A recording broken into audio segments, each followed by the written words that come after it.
भगवति गंगे त्रिभुवनतारिणे तरलतरङ्गे शङ्करमौली विहारिणि विमले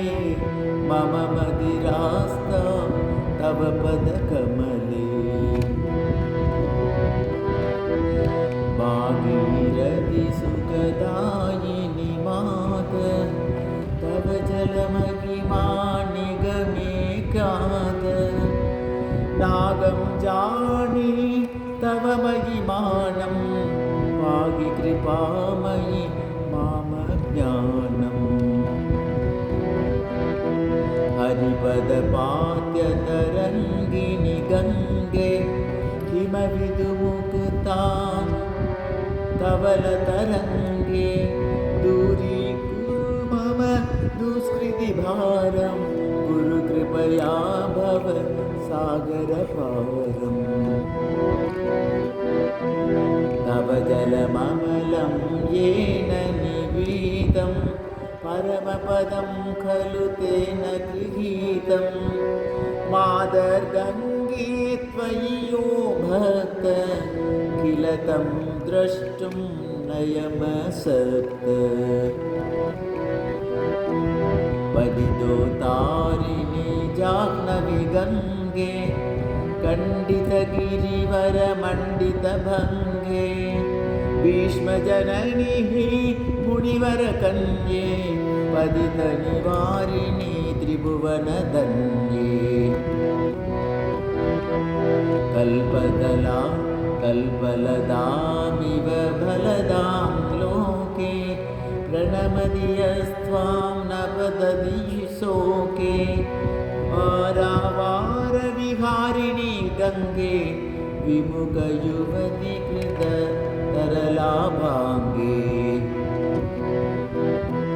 तव सेन्माद स्रोत स्नात पुनरपि जठरे सोऽपि न जात नरकनिवारिणि जाह्नवी गङ्गे कलुषविनाशिनि महिमोत्तुङ्ग पुनरसगङ्गे पुण्यतरङ्गे जय जय जाह्नवी करुणाभाङ्गे इन्द्रमुकुटमणिराजितचरणे सुगते शुभदे हृदयशरण्ये रोगं शोकं तापं पापं हर मे भगवति कुमतिकलापं त्रिभुवनसारे वसुधाहारे त्वमसि गतिर्मम खलु संसारे अलकानन्दे परमानन्दे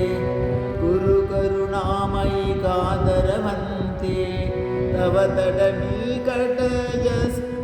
तव तटनिकटे यस्य निवास खलु वैकुण्ठे तस्य निवास वरमिह नीरे कमठो मीन किं वा तीरे सरटक्षीण अथवा वसो मलिनो दीनस्तव नहि दूरे नृपति कुलीन ओ भुवनेश्वरि पुण्ये धन्ये